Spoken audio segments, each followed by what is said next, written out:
So actually, maybe it's on my Instagram. Hang on.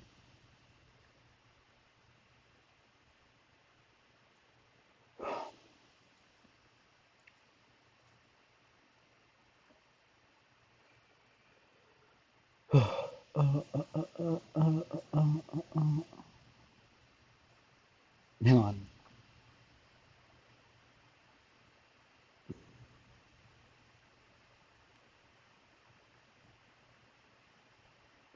Here we go. And I already put always trust this device, dude. It's like the hell?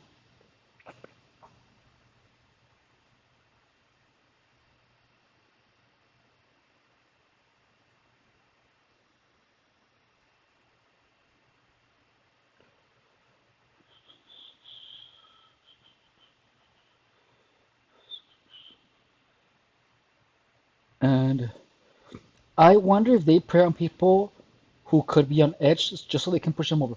They prey on people who have a lot of faith in people.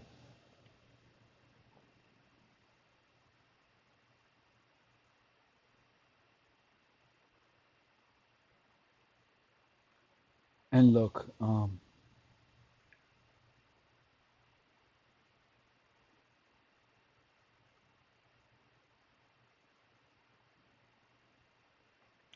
so look, gang stalkers are gonna are gonna try to make people believe that targets are crazy.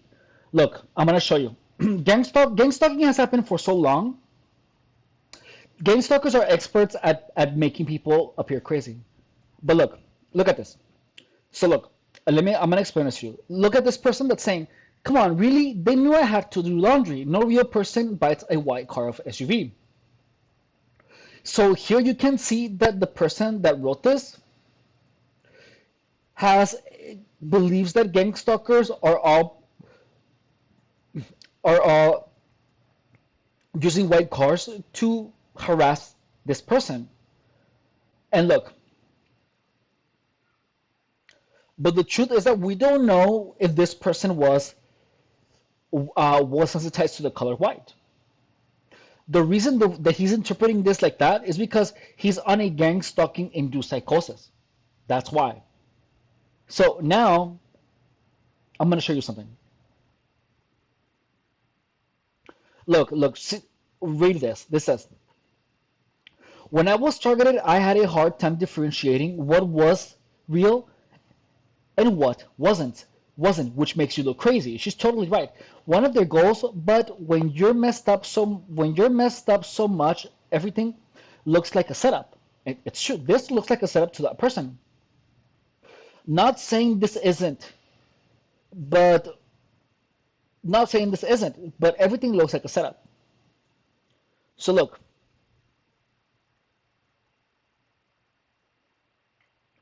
So notice this. I have to reply to this one because this was just this one pissed me off. So this one is Zombia, and she put, "Your brain is hacked. I just realized. It. They know you're going because your brain is hacked." So look at how she's already pushing this brain hacking narrative, right? It starts from the delusion. So watch. So I replied to this woman. I said, "No, it wasn't hacked. It was manipulated."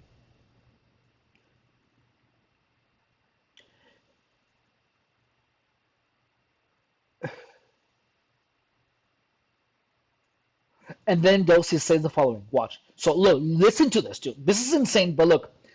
Doi is a gang stalker pretending to be a target only to keep further confusing victims of gang stalking, and at the same time, she is painting targeted individuals as insane. Because look, this is obvious, this is so insane what she's saying that it is straight on it's in the thin line of satire and madness. Listen.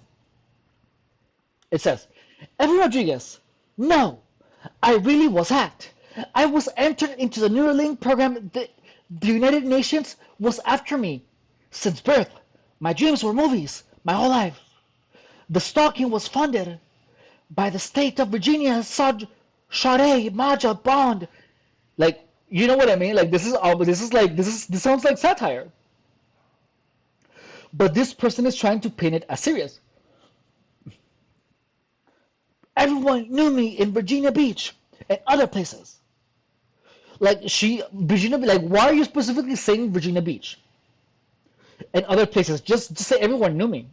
Like, that specification is freaking weird. It's like if I were to say everyone knew me at my house and in other places. Like, that's weird. My gender was changed. Look, listen to this. It gets wild. This is a fucking wild ride. My gender was changed, or I was likely born intersex. People started calling me a man without a warning. Who's gonna warn you that they're gonna call you a man? Like, who's gonna warn you? Who's gonna be like, I'm about to call you a man, okay? Even though you're clearly not, I'm gonna call you a man, okay? Like, how insane this is. And look, I didn't know why they can't change your gender. The other possibility is I was intersex since birth. They gave me info on cloning. Okay, well, where's the info? Like, where's the info on cloning? A so-called relative. Who says a so-called relative? Who so-calls a relative? You know what I mean? It's either a relative or not. Or it's a friend. But who is going to be a so-called relative? That is purposeful discombobulation and an elongation of the text to reduce the possibility of anyone understanding what this person is saying. And let's see. But it gets crazier. Told me I was one of many eggs, making my way to the sperm. She was being sarcastic and was trying to tell me I was a test tube baby. So was she being sarcastic or not? Like, she's already saying that it's sarcasm, you know? And then she continues. I think my mother's pregnancy was terminated, and they got a sample of me as an embryo, and I was reinserted me into a clone. Like, listen to how discombobulated this sounds. I was told she was my surrogate. So this woman was told that her mom was that she was a surrogate of a clone of her mom. Like, you see how are we going from cloning of the mom to embryo to Virginia Beach to a so-called relative to intersex, like to 3 white cars. Notice how that makes no sense. So notice that it's just text that says a lot of things but doesn't convey any message. Like, the text, the meaning behind the message is fake. That is how you can tell someone is a gang stalker. They're trying to convince you of something without actually saying anything. You know what I mean? She didn't say anything. She just is making a bunch of crazy ass claims that have nothing to do, are supposed to convince us that this guy was hacked, that his brain was hacked. You know what I mean? And then she says the following.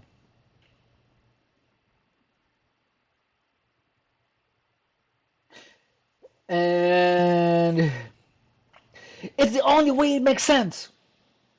Really? Really, bitch? That's the only way it makes sense? So you're saying that what you just said made sense to you somehow?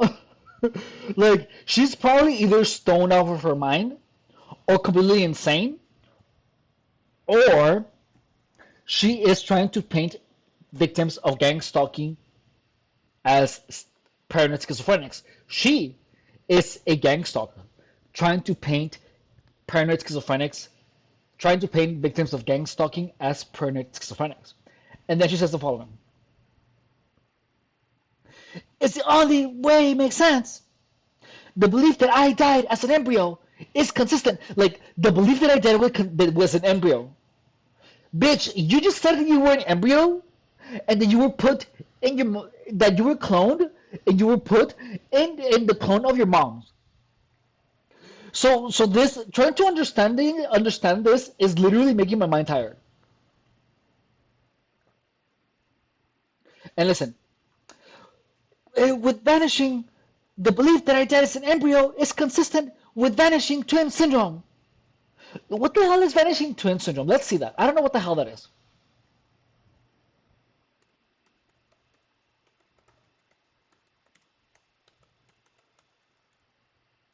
I missed the E, I know.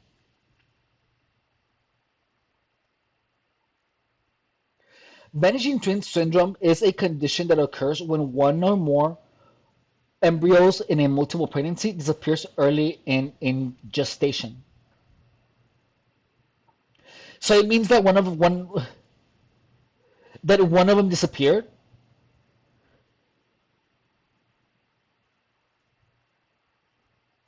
So there were previously two sacs, and then one disappeared. Like that's so. How is cloning consistent with her story? Like, you know what I mean? Like, how is, like, did only one of her? How is one of her twin embryo disappeared? Have to do with cloning. How is it consistent? It's not. It's not consistent. She's making all this shizzle up. She's making it right now, dude. You can see how purposely discombobulated this is, with the intention of creating confusion and confusing a person to the point of no return, making your mind tired, and convince us that this person's brain was hacked.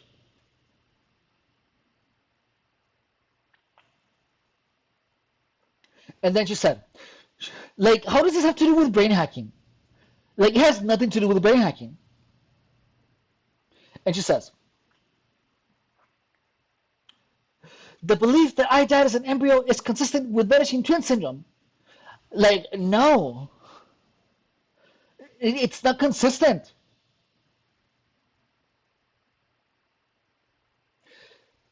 And then she goes, I have birthmark on my side like most vanishing twins do. Like, that's a lie. That's a total lie, dude. People, all kinds of people have freaking birthmarks, dude. Let's look at vanishing twin syndrome birthmark. Let's see.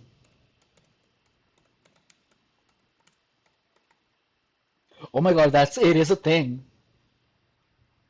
Vanishing twin syndrome occurs when one birthmark, typically a small crescent, oval, crescent-shaped.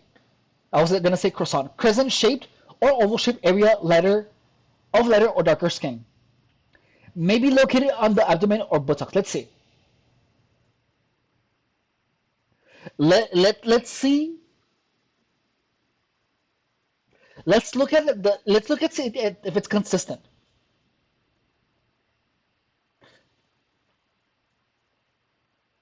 Because apparently the shape of a um, of a freaking vanishing twin syndrome birthmark is, you can see it, right? So let's see it. Oh, really? I accidentally pushed on the freaking um ad.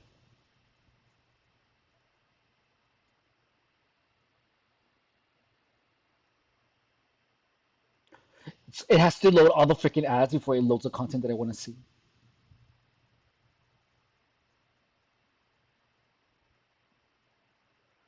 Okay, this is annoying. Hang on. I'm not gonna watch this video. Hang on a second.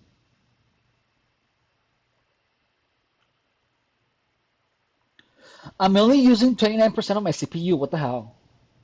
Why are you so slow?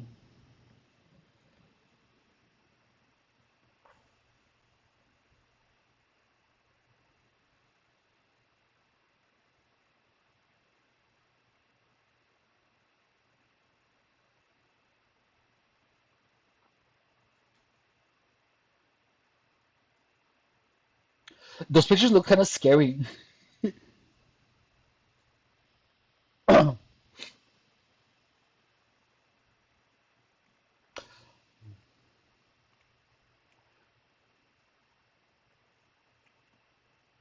Where's the picture?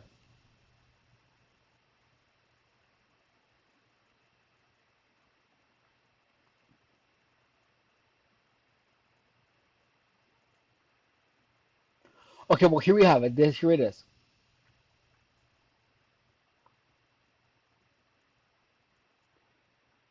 That looks like a vanishing tension mark. Okay, because it's absorbed into the baby.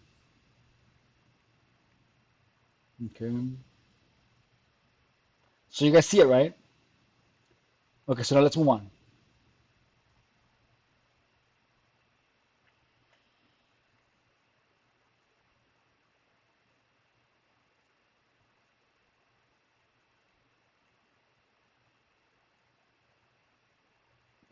I mean, that's a mark. Do you know what I mean? Okay, so let's assume that she does have vanishing twin syndrome, even though that doesn't look like at all like the one. It's supposed to be in a croissant shape or something like that. Let's assume that it is, right? So how does that have to do with brain hacking? But notice that the entire story makes no sense. Like the story doesn't make sense, the whole story. But look, it gets even worse.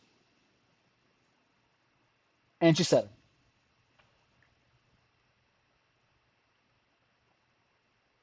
she mentioned bleeding when I was conceived. It's like, all women bleed when they conceive. Like, what are you talking about? You're not unique. And said I went further up. She had a C-section. There was no pushing. She probably remembers an instrument being inserted into her. And the rest is NK Ultra. Like, notice all this, like crazy freaking allegation. NK Ultra, dude. Like, dude. The Perry family loves money. Like, why are you, like, notice how specific she's saying? It's really specific, don't you think? Ugh. And then she says, and there is a business for cloning. The woman behind it said she would be rich before I existed. She said the story would be on 60 Seconds. And Dateline, etc. I had a dream I was kidnapped. Like, what does a dream have to do anything? Again at 11, they're linked to a hybrid mixing program. I think I was abducted and replaced by aliens. Okay, so notice how insane this is. Like, look at all the crazy beliefs. And the thing is that this person is like, this is satire, right? Like, it has to be satire. But look, this is what I replied. I said, stop trying to confuse targets. It's common knowledge how what you're writing is meant to keep targets of gang stalking confused. I can't believe so many people have so much fun being so evil. The awful thing is that targets are pushed this crazy narrative to the point where their minds start to accept it as truth. I honestly hope you get what you deserve. And then she didn't even answer to what I said. She just continued with, Efrain Rodriguez, I am a target. I was poisoned because they were done experimenting on me. And then she said, my Chinese food was poisoned. Like, are you freaking serious? Are you serious? Hey, Elsa, welcome back. Like, my Chinese, like, this is sad. It's like she's mocking shamelessly at this point. And then here it's like, dude, oh my FG, like, I can't believe that this is happening. Like, I can't believe that no one sees this. No one sees this, dude. No one sees what she's doing. No one can see it. And then she's showing evidence of her twin syndrome, whatever. And then she's like, that's a birthmark. Her birthmark of vanishing twin syndrome. So this birthmark is supposed to convince us that she was cloned and then the other person's brain was hacked. When you are in a gang stalking state of mind, in a gang stalking induced psychosis, you are gonna believe these things. You're gonna believe these stories. Look, when I was in a gang stalking induced psychosis, I was reading all of this stuff, and it literally took me in. It really made me crazy. All of these stories, the things that she's typing, literally made me lose my mind. So if you are a victim of gang stalking, don't read anyone that talks like this. Don't block those people because they are talking. Actually, I'm gonna block her. I'm gonna freaking ban her.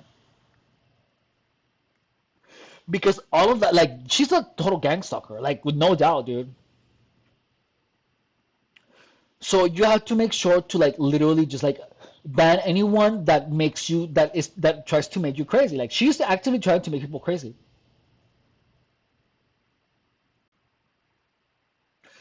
Like, either she's a complete lunatic. How do I, can I block her? Like, she is either a complete lunatic or she is a really smart person.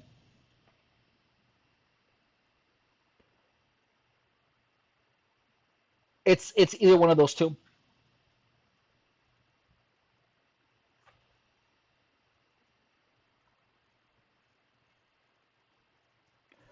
Hola, Elsa.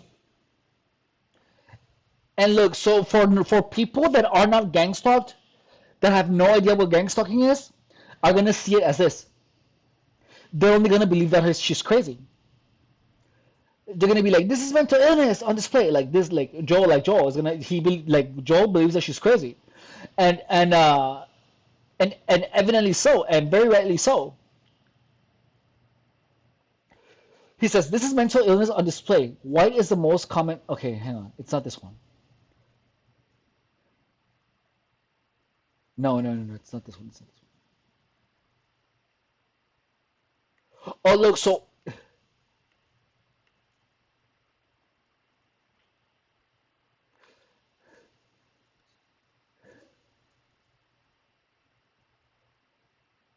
then I asked her.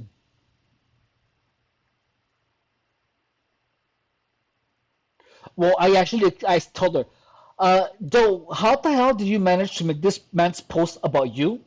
What the hell? We're trying to help this man, not to talk about your intersex test tube experience. And it's true, like she's just talking about her, and she's saying, I was sharing my experiences. I was trying to help him. I was trying to help anyone telling them that that their brain is being hacked. And notice that she says that his brain is being hacked with such conviction, a weird amount of conviction. That she's trying to drive that guy crazy. She is that guy's enemy, and that guy doesn't even know it.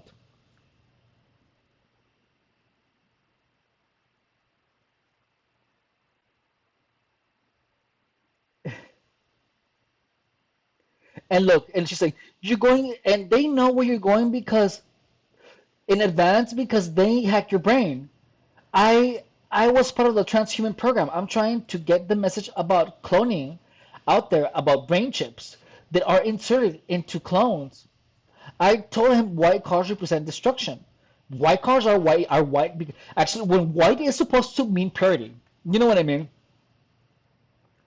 And then she says, "It was not about me. You said how my brain wasn't hacked."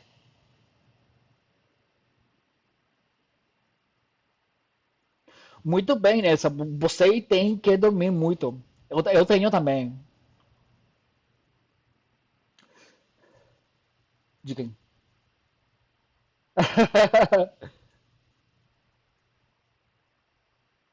And then she says,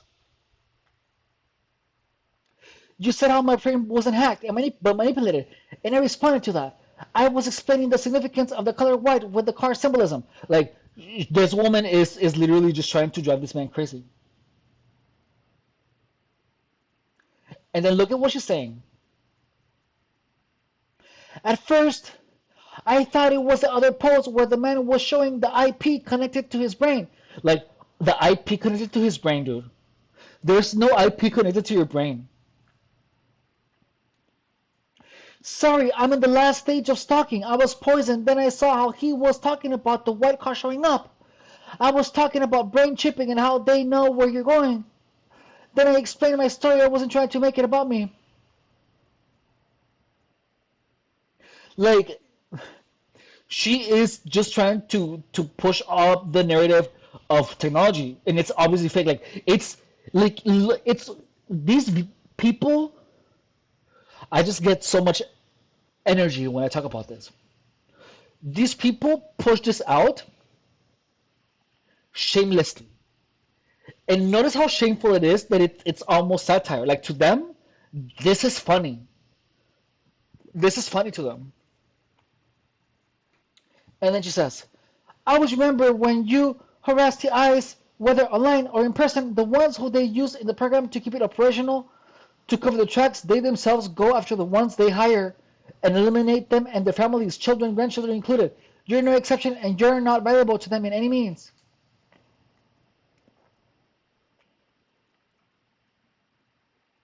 Oh my god, and now they're telling those don't be like, okay, go back to your coloring book.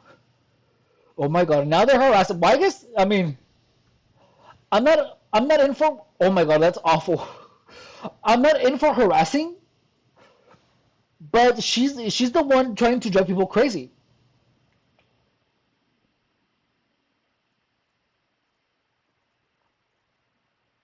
And look, I was the one that was told that I was being mean in this group. But notice how insane this is.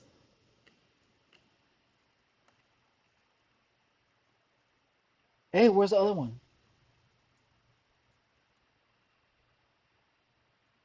Okay, so now we're going back to the video, okay? But it's not that people are schizophrenic. It's that people are made schizophrenic.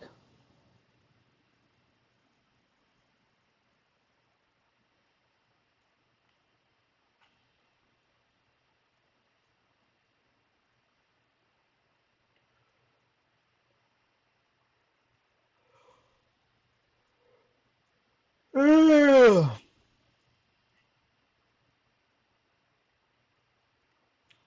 And here we go.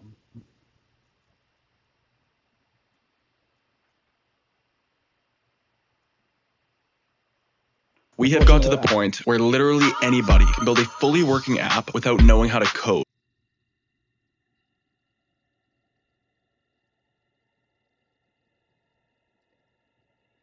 And we're going to continue watching this.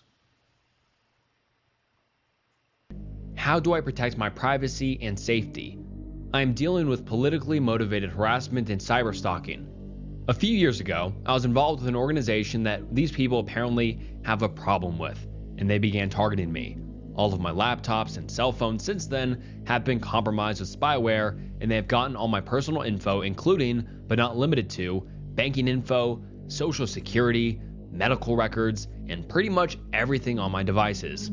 My residence has been broken into with property damage and other personal documents looked through.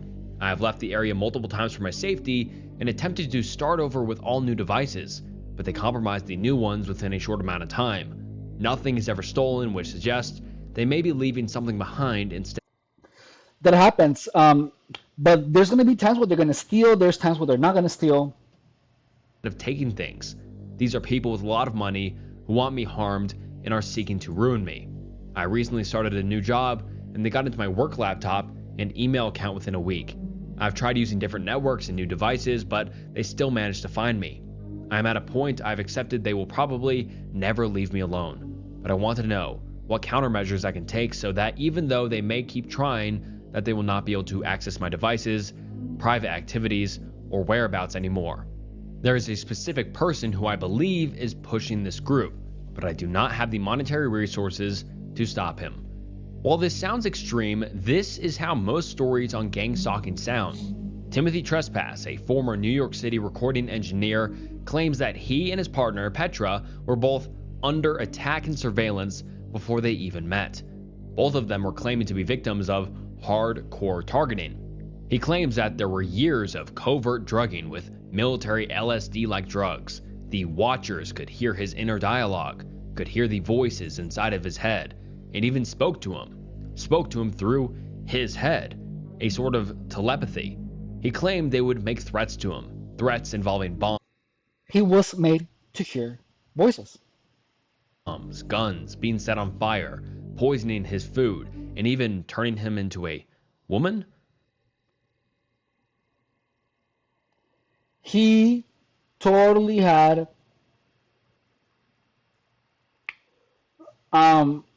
the reason that he mentioned about turning him into a woman is because he had those thoughts must have been his.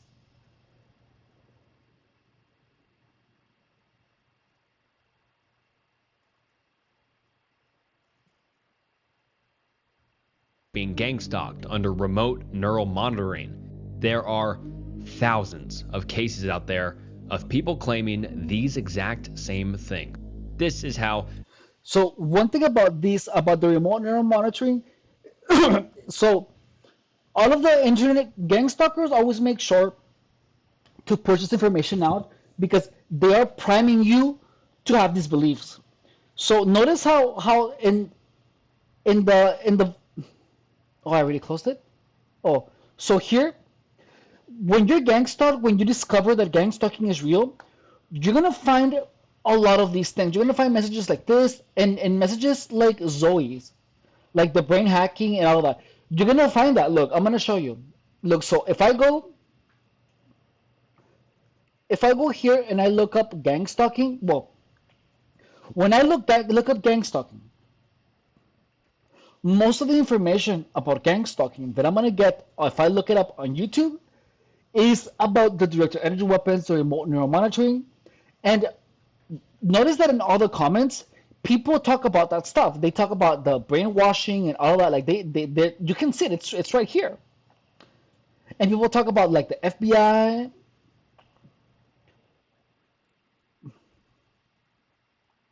And about those things, primarily,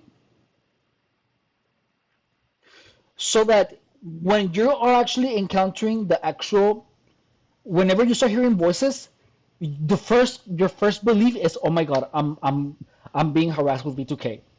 That's the whole idea. It's intended for you to have that belief. Gang stalking online conditions you to have a particular belief about gang stalking. So you're supposed to believe that you are being harassed by the government. That's why there is so much information about gang stalking and directed energy weapons. That's what gang stalkers push this information, is so to convince everyone that is being gang stalked to believe that they are being harassed with directed energy weapons, with the intention for them to not understand that it is their own mind being turned against them. That's the whole idea. 99% of the stories go. And going back to James Matthews and his version of accounts and beliefs when it came to what was happening to him, he claimed that a gang of criminals and spies skilled in fumetic chemistry, an area of study which tries to understand the physical properties of gases and how they relate to chemical reactions, had begun staying close to Bethlehem. They were torturing him with rays. These rays were emitted by a machine called the heirloom, or a gaseous charge generator. So he's saying that because that's what it feels like it. So what he was, gang stalking creates really weird sensations on your body that have no explanation. And it feels like you're being hurt, like it feels like you're being harassed with some type of futuristic machine. But the truth is that it's your mind giving you those pains. All his delusions were directed politically, with him claiming that the gang which was tormenting him was doing it as a form of espionage, and that there were several gangs all over London with heirlooms at their disposal. Apart from himself, he claimed the other targets were leading government figures, and these gangs were trying to influence ministers' thoughts and read their minds. He died 6 years later in a different asylum, a year after his delusion stopped, in 1815. Does anything sound similar from this story? The rays, the devices, the gangs? Keeping in mind, this was the first case of schizophrenia ever recorded. Now let's get into some cases of gang stalking. I have been a targeted individual for over half my life. Ask me anything. I am a victim. So this person, I am a victim of community and psychotronic harassment for 10 years of my life. All things I've seen couldn't even make up if I wanted to. So one of the things that I don't understand is that, like, does no one, why doesn't anyone talk about the actual manipulation? This channel is literally the only channel that I have seen that actually talks about the manipulation and solicitation aspect of gang stalking. No other channel talks about it. Everyone is just goes straight to the director energy weapons. And look, I was there. But like, why does no one talk about like all the manipulation tactics? About the solicitation? Why is no one talking about that? That's what I don't understand. No, not there.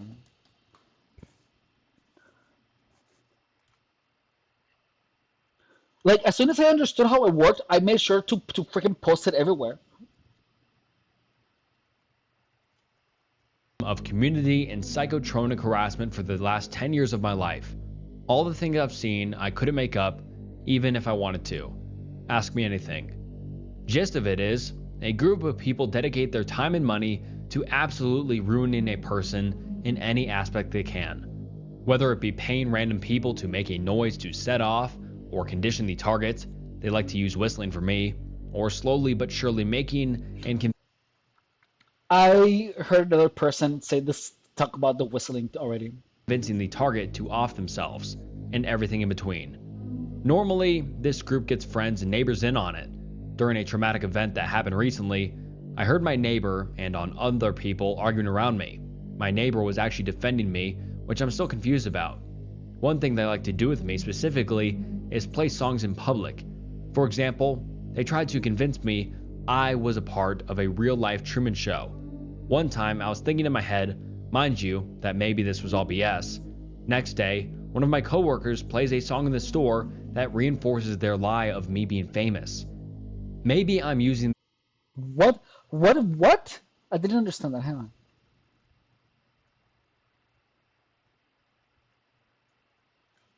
Convinced me I was a part of a real-life Truman Show. One time I was thinking in my head, mind you, that maybe this was all BS. Next day, one of my coworkers plays a song in the store that reinforces their lie of me being famous. How can a song reinforce a lie? Like, that makes no sense. What song was it? Like, notice how that makes no sense when you think about it? But, you know, gang stalking is kind of a Truman Show. It really is. It's where people literally are trying to destroy you, and everyone is part of the show. It's crazy. Maybe I'm using the wrong word for that, but do some digging, and you'll find out the United States does in fact have access to and has used these weapons. There are numerous patents on them. Remember the patents he mentions. This will be important later. One user then asked him, have you considered treatment for psychosis? Yes, I actually have. I've been on 6 different antipsychotics, all of which worked for 2 weeks at most. The rub is when I stopped taking them, the voices went away mostly, which has been for 5 months now. And the general consensus is that this is bullshit. Someone else asks him, targeted by who? For what? You piss off the KGB or something? Could be. This has been going on since I was 13, so... So that's made up. That's made up, dude. That's made up. And that one is either by someone with actual paranoid schizophrenia, or it's something by a gang stalker actively trying to make themselves pushing out the directed energy weapon narrative. It most likely has something to do with my family. Sometimes these people will target someone for no reason. Sometimes gang stalkers as in the actual gang stalking always target people for no reason. Understand that. Always.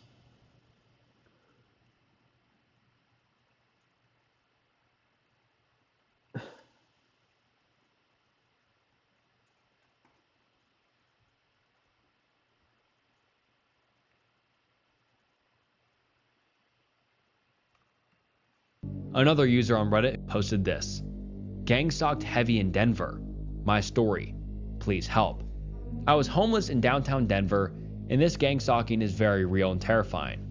I can't even begin to say how many stalkers. Here are some things I've seen. Stalkers in my case usually look like cops, i.e. bald heads, dark shades, sometimes with backpacks. They try hard to fit in but fail. They walk by me and give a hand signal by scratching their nose or taking their hat off and rubbing their head. Things that look normal to everyday people. I've been followed onto buses and had people take pics with phones. One guy even rode the bus standing backwards, as I sat in the very back. Some fake sleep on the bus, but I could see them peeking. I've even caught one and he started laughing when he realized I caught him mouthing words to whoever else. I've seen them mouth words such as, that's him, or that's the guy, once they've identified. So that's an intent at making that person paranoid. That's the only reason anyone could be like, that's the guy. That's him. Like, so this person was probably like, like out of their mind, like up there, you know. And gang stalkers, especially if you're like homeless, are gonna always try to make you use a lot of substances so that you fall deeper into the madness. Me. I believe the downtown taxis are also in on it, as well as Denver public works vehicles. Oftentimes, the cars will have one headlight out, way too many for it to just be a coincidence. That person was probably conditioned to headlights and he doesn't even know it. Most people get like, no one talks about the conditioning of gang stalking. Like, I don't understand how people don't see it. Sure, once in a while cars have light out, but the stalkers do it to extreme as in the video. One stalker even said, "Thanks for the job," to me. This was backed up by someone on YouTube, also being stalked in Denver, which I will post a link. It's not a coincidence, yet anyone I tell just says I'm crazy or I'm paranoid or I'm on drugs, which is a perfect cop-out to discredit me, as I sometimes did use drugs, but even when I'm sober this stuff happened. The stalkers that are on foot almost always wear Rocky's gear. They hardly ever speak, even if I'm approached. So look, that's exactly what someone here in the chat said. Look, I think he already left. But look, let me show you. Someone literally said this earlier. Watch.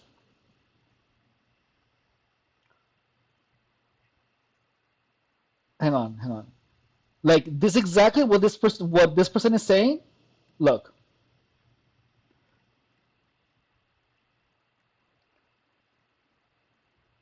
Hang on.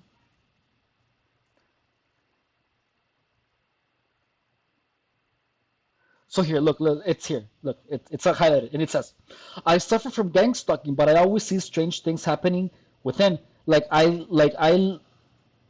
Within it. Like, I love the Under Armour brand, and often people appear next to me wearing the same brand." And then it says, "And the first time I commented on one of your videos was yesterday, and today you are wearing the same brand.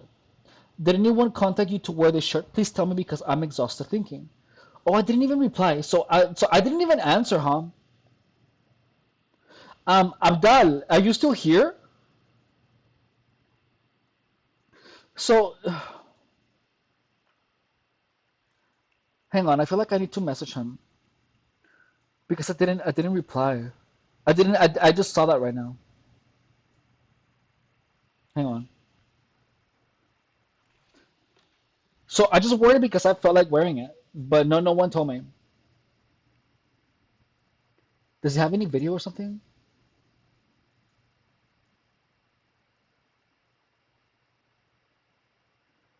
Oh, he has no content. Oh. Okay, so if anyone ever sees Abdalman, like, please tell him that no one told me to wear it. So notice that it's the same thing that was said on the video right now. And then it says, so here it says here about the taxis, and about the cars. Like, it's right here. And then, hang on. Ophelia.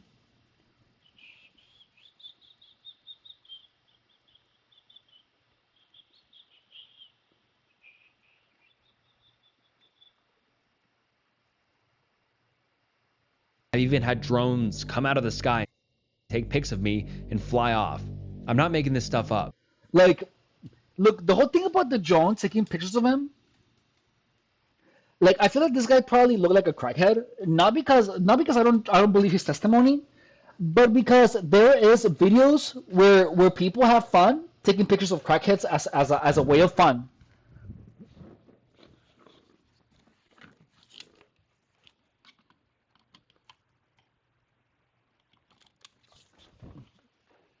Like, have you guys seen that where there's people actually taking pictures of crackheads just to mess with the crackheads? Like, watch. If you haven't seen it, I'm gonna show you.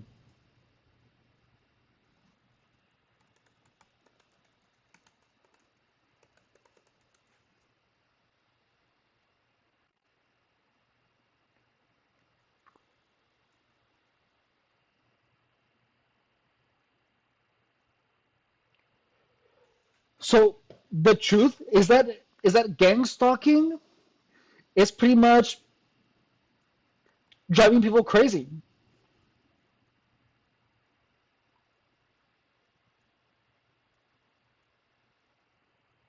Hurry!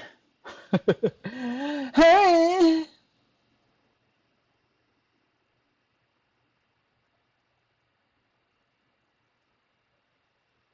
Really, YouTube? Really?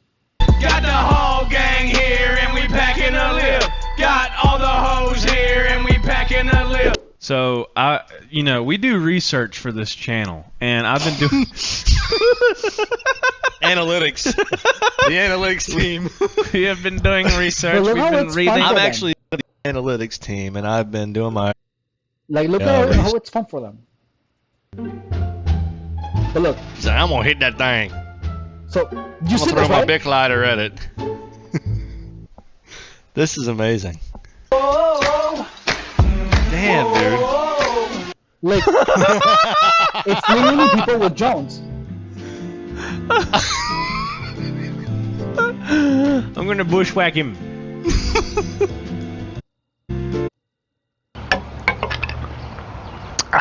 Hello folks, Bayon Levine here, back with a new video, and I am so excited for y'all to see this one. We got a drone, an RC car, took it on the course, and aggravated some golfers. We duct taped a walkie-talkie to the car, just so I could talk a little Thanks for smack. the prime. It's supposed to be Have some fun. crackheads. You know, our day begun in Milwaukee.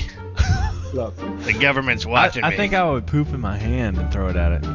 I would glue a sign to it. Look at the mustard bottle. I would glue a sign to it that says, "You owe 20% in taxes." We're coming for you. The squirrels are watching. Oh my God. Imagine waking up to that. So, no, see, do you see this? He's stuck.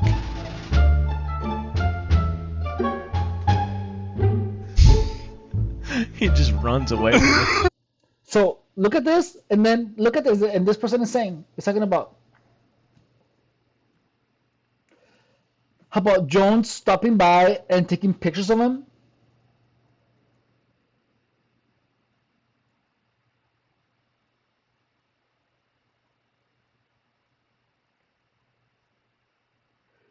And that's happening because, really?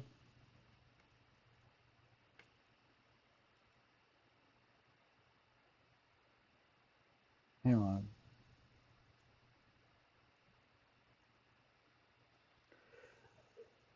That's happening because people think it's funny. So this person must have been a crackhead. I need to refresh this. Hang on. So if you're a victim of gang stalking, you have to be really careful. These guys. I'm being targeted by a group of people online. How do I protect my privacy and safety? I'm dealing with politically motivated harassment and cyber stalking. A few years ago, I was involved with an organization that these people apparently have a problem with, and they began targeting me. All of my laptops and cell phones since then have been compromised with spyware, and they have gotten all my personal info, including, but not limited to, banking info, social security, medical records, and pretty much everything on my devices. My residence has been broken into with property damage and other personal documents looked through. I have left the area multiple times for my safety and attempted to start over with all new devices, but they compromised the new ones within a short amount of time. Nothing is ever stolen, which suggests they may be leaving something behind instead of taking things. These are people with a lot of money who want me harmed and are seeking to ruin me. I recently started a new job and they got into my work laptop and email account within a week. I've tried using different networks and new devices, but they still managed to find me. Why is my Safari frozen? I'm at a point I've accepted they will probably never leave me alone. But I want to know what countermeasures I can take so that even though they may keep trying, that they will not be able to. I need to refresh this page. Hang on. So it's 8:49.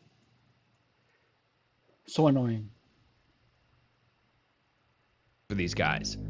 I'm being targeted I by a group refreshed it. of Don't people unpause it. online.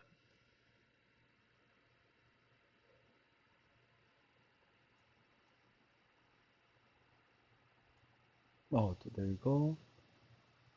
Why is this For not these guys. I'm being It's targeted not by a responding. group Hang of on. people online. How do I protect my privacy and I have to safety? restart Safari. I'm dealing with politically motivated harassment and cyber stalking. A few years ago, My Safari's being weird.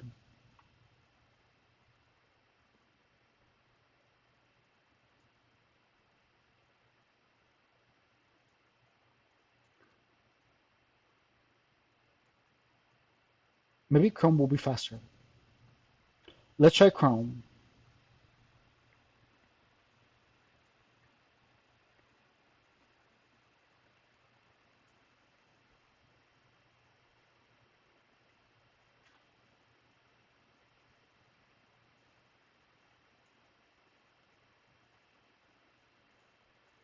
for these guys. I'm being targeted by a group of people online. How do I protect my privacy and safety? I'm dealing with politically motivated harassment and cyber stalking. A few years ago, I was involved with an organization that these people apparently have a problem with, and they began targeting me. All of my laptops and cell phones since then have been compromised with spyware, and they have gotten all my personal info, including, but not limited to, banking info, social security, medical records, and pretty much everything on my devices. My residence has been broken into with property damage and other personal documents looked through. I have My left the area computer is multiple thinking times so for my hard. safety and attempted to start was actually defending me, which I'm still confused about. One thing they like to do with me specifically is play songs in public. For example, they tried to currently doing some research right now and their illness. And by now, you've probably heard mention of several different methods these gang stalkers use to target these victims. One of them is called Voice to Skull.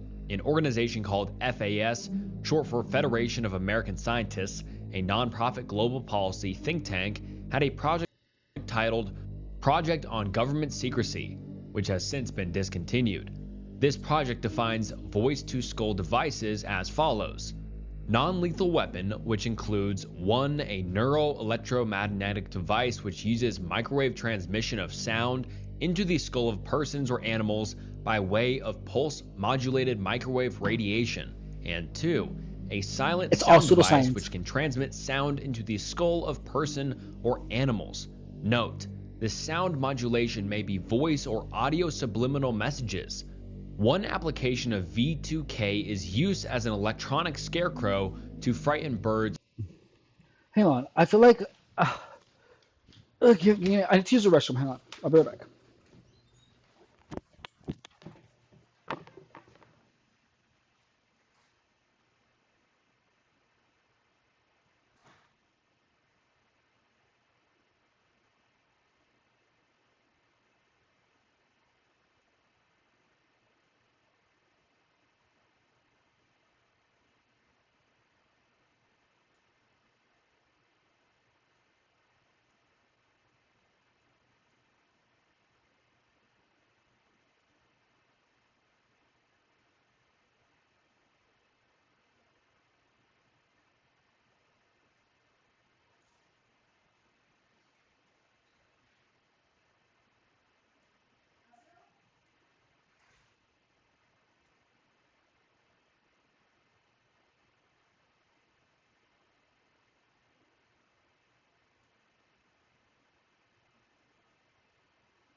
And let's see.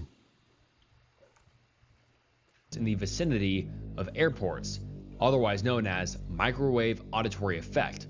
Voice-to-skull sounds are generated directly inside the human head without the need for any receiving electronic device, like a radio receiver in your head, minus the radio receiver. After MK Ultra was declassified, well, mostly declassified, and the truth about what the CIA had been doing came to light, multiple individuals began fearing that they were next, or they're already being experimented on. They just don't know it. Medusa.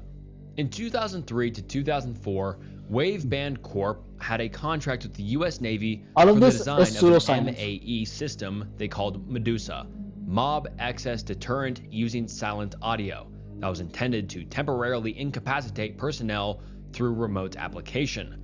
Medusa is classified as a weapon, more specifically, a crowd control non-lethal weapon. While the initial application for this device is crowd control, the US Navy has stated the following. The system would be portable, low power, have a controllable radius of coverage, be able to switch from crowd to individual coverage, cause a temporarily incapacitating effect, have a low probability of fatality or permanent injury, cause no damage to property, and have a low probability of affecting friendly personnel. So, at the flick of a switch or a few switches, they'd be able to target individuals. Initially, there was a positive reaction from the Navy for this weapon, but just 5 years later, in 2008, the project was discontinued, with the reason stated as possibly because it may have been shown to permanently damage human brain tissue. On May 25th, Donald Friedman made a Freedom of Information Act request for the following.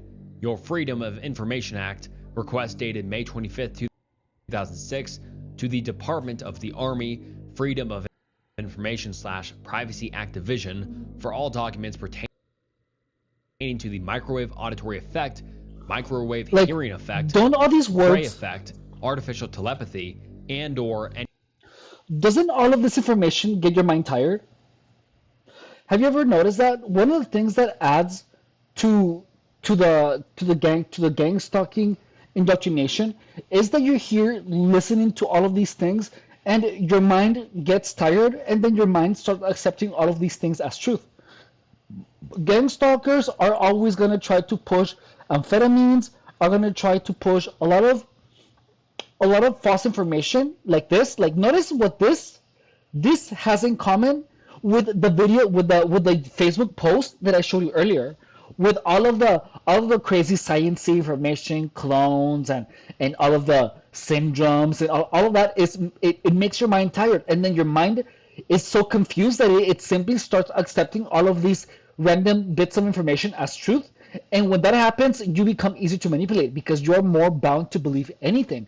Your sense of critical thinking gets destroyed by all of this information. I'm telling you this because I lived it. Any device/weapon which uses and/or causes such effect, and any covert or undisclosed use of hypnosis.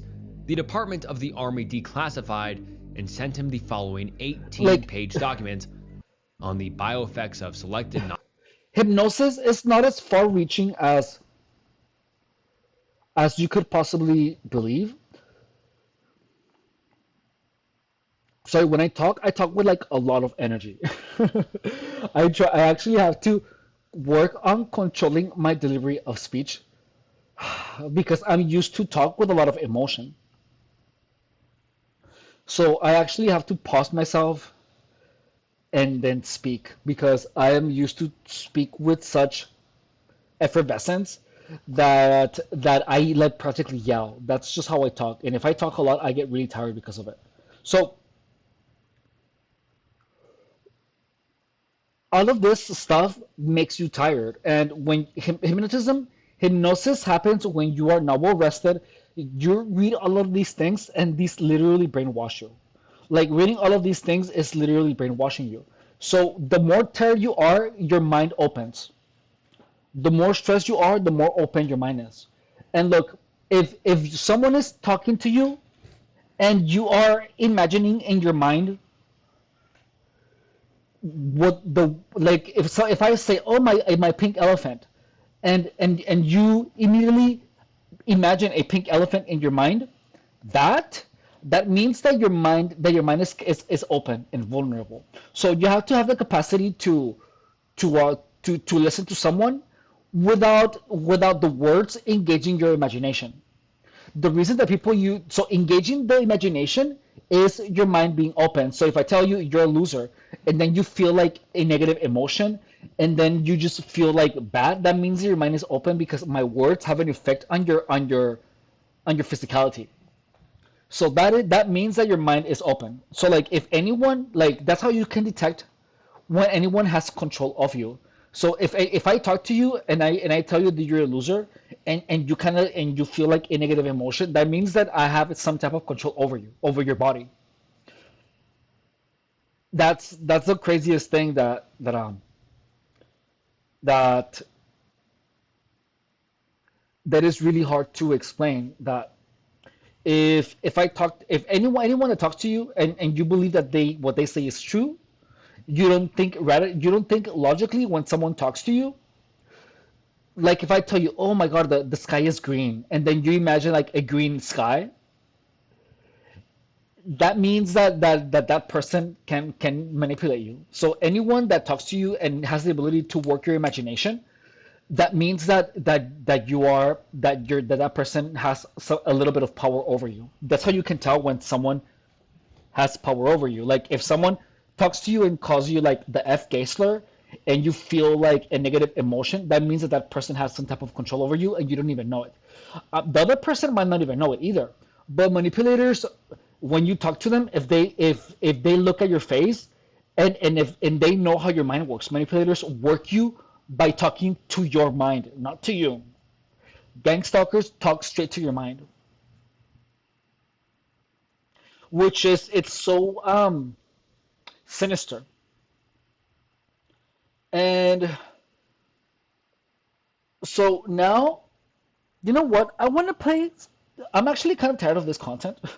So I'm gonna play a little bit of like video games. Like I'm gonna play a little bit of Bayonetta. I'm not sure you guys wanna chill and do that with me. But I'm gonna set this here because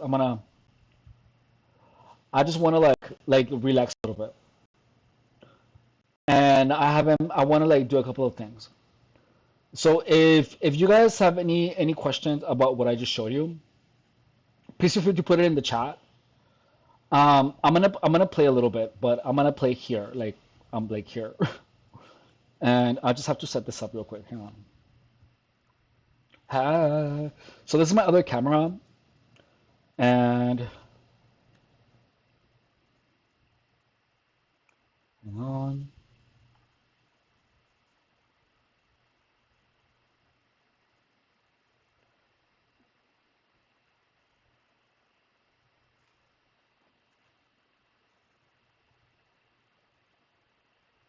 Here we go. Oh, so yeah.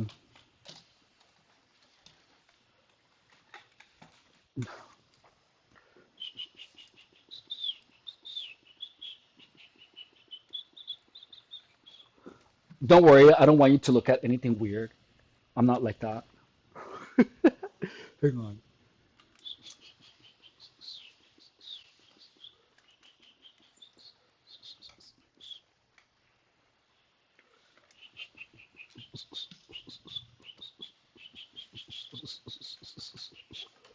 Do. I have this Ophelia song stuck in my head so bad, dude. Like it's crazy.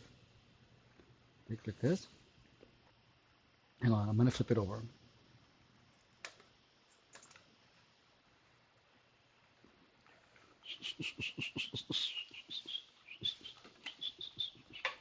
I have a mess on my floor. Hang on, and I'm doing laundry. Okay, so don't criticize me. Let's see. Can you see it clear at all? I'm gonna see if this works because I've never done this before. Let's see. It's oh no, it's way too bright. Hang on.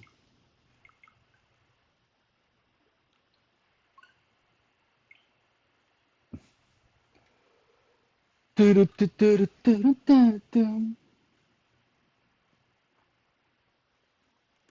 I know.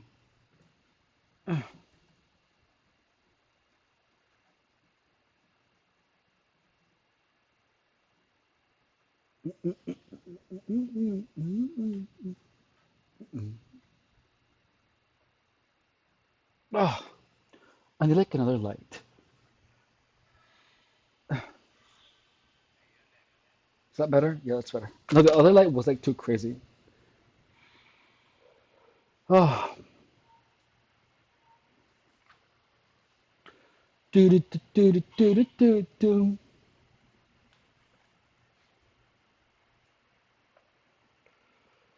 Oh, I'm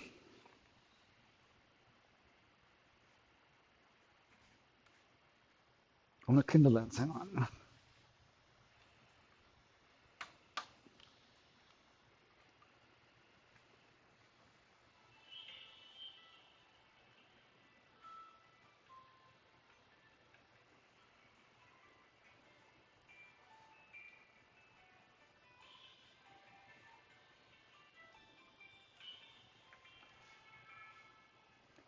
The colors are so effed up.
I just came from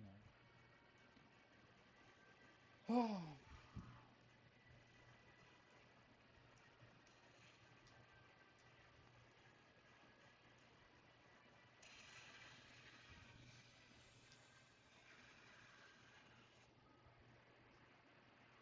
The brightness is so much.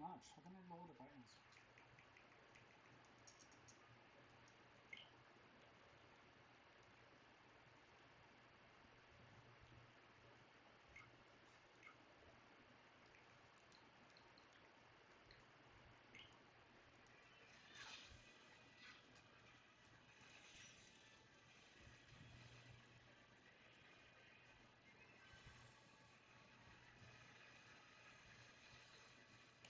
No.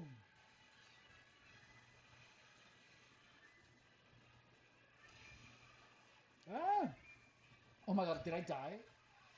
I died. How? Why did I die? I died right there, dude. I was just like beginning this. This is hard.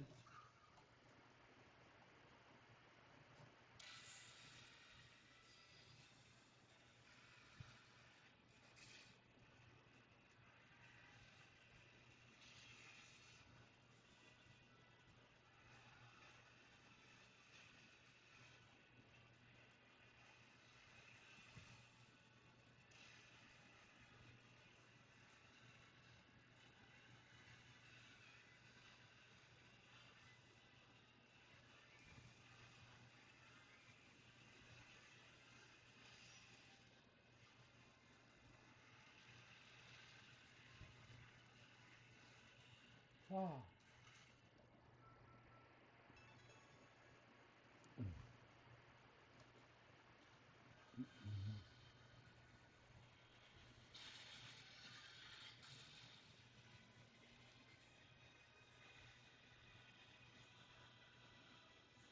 Phantasmare.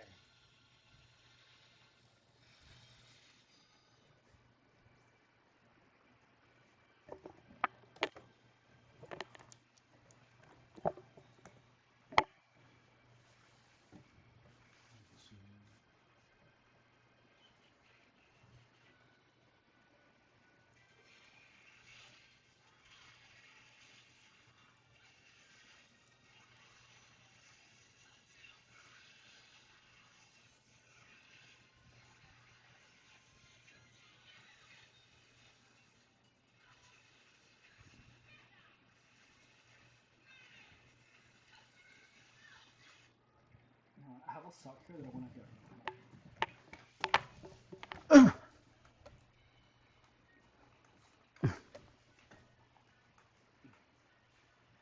Where's my? Hang on one second.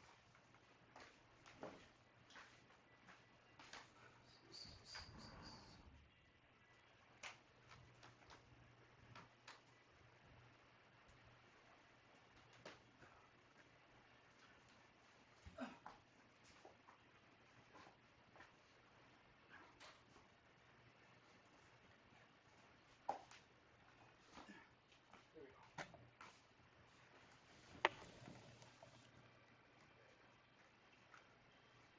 What are you guys talking about?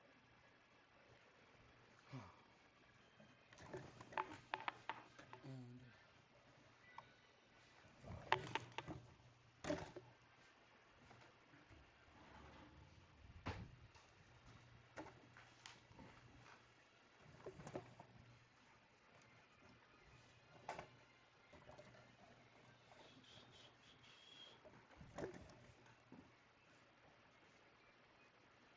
it's good.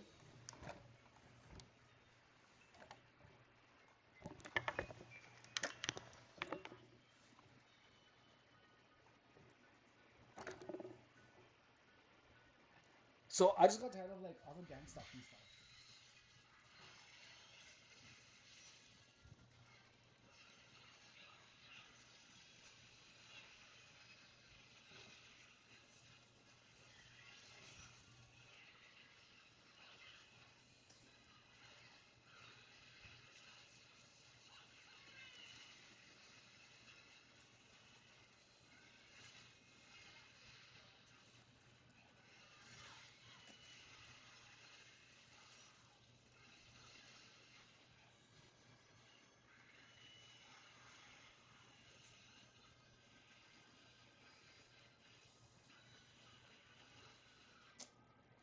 I'm sorry, I'm better with the guns.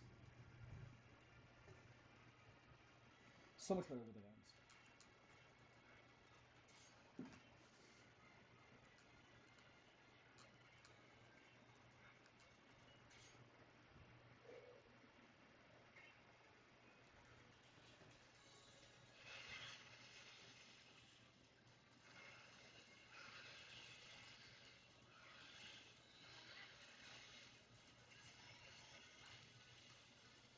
Oh, it did kill me, motherfucker.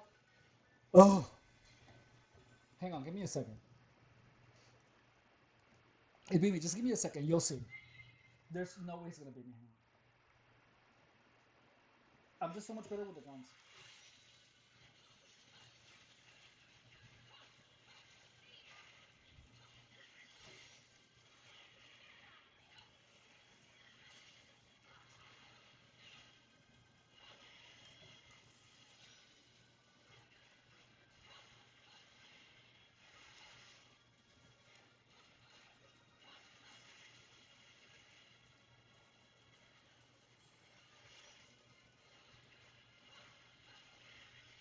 Oh.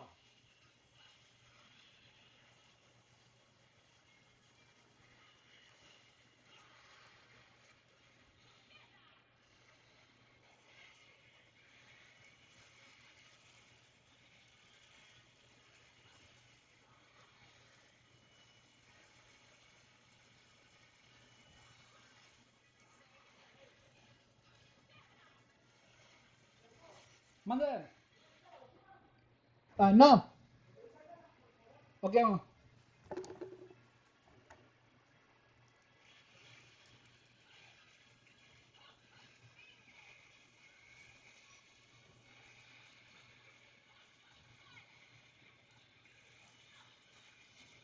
Ah.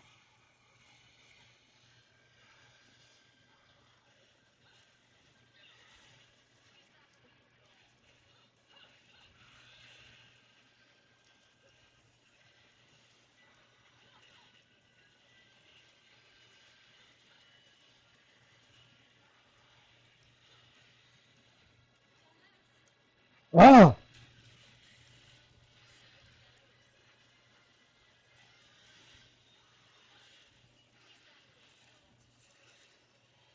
There you go.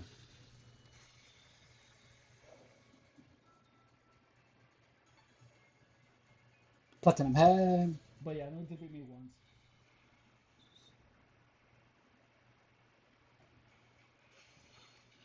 That was fun.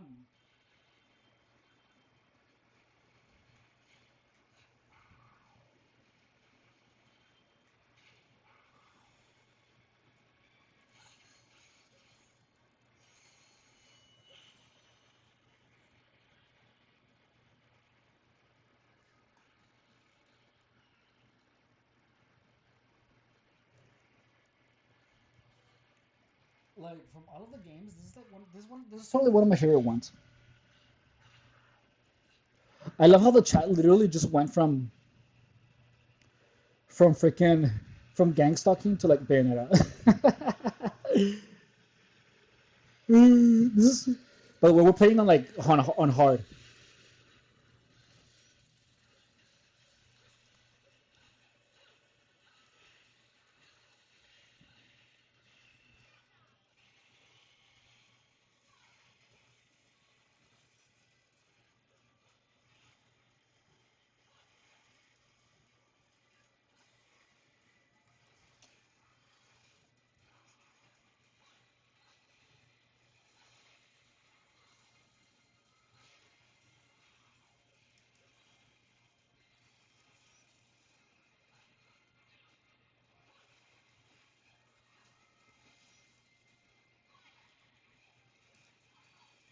Oh, screw you.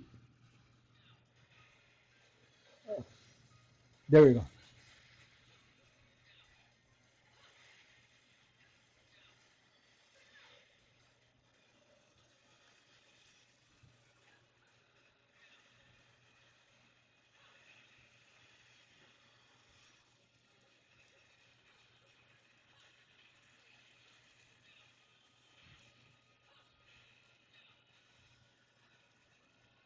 Nice. That was fun. That was hard. Oh, this one's hard as hell. This one's like one of the toughest ones.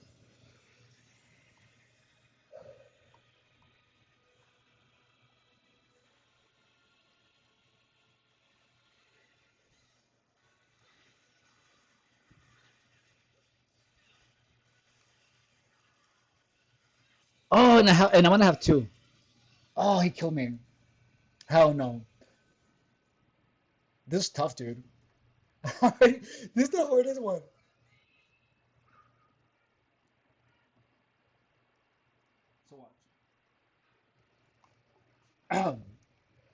So I'm gonna have to beat this one like right away. After that, I have to go. But let's see.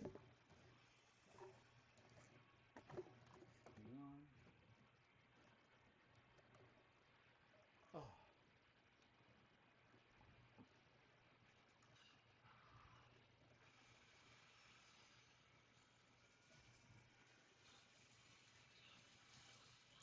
Really?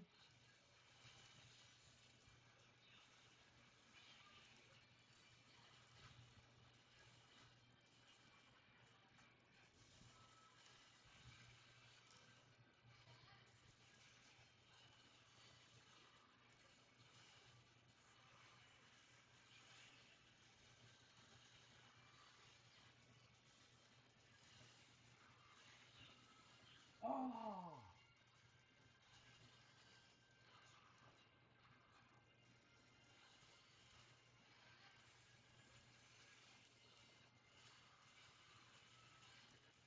That's tough, dude.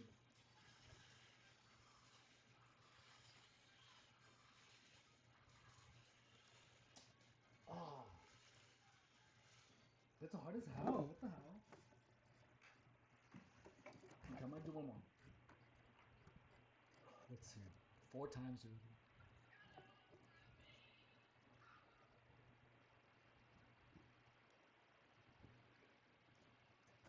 I'm gonna try I'm gonna try something else.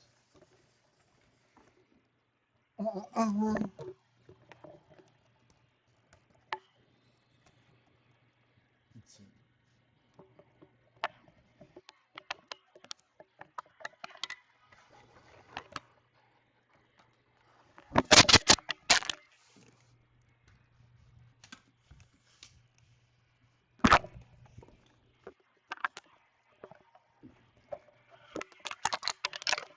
Oh. This is good.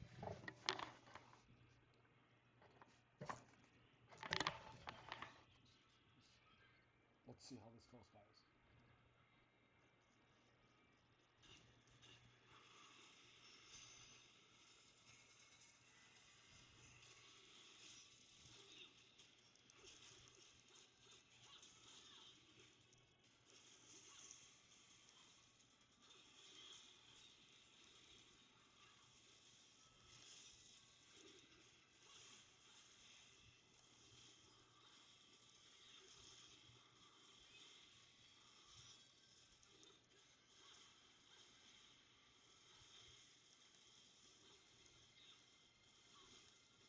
Oh.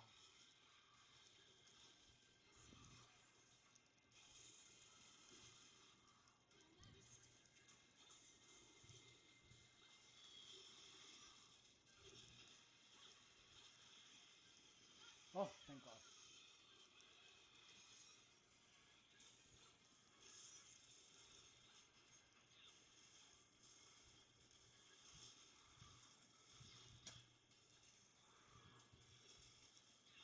Oh.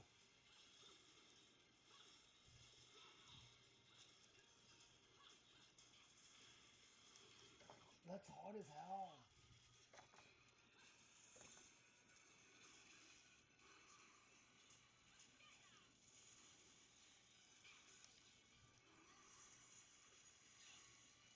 Oh.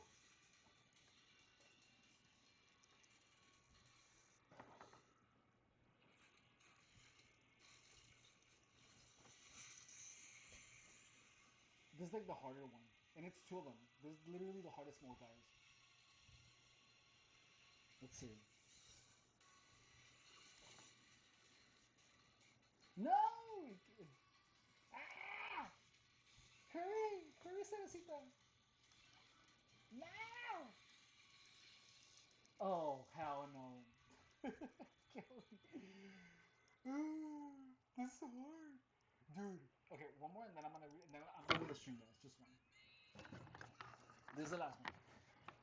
Okay, so this is my last one, guys, after this. Oh, okay, so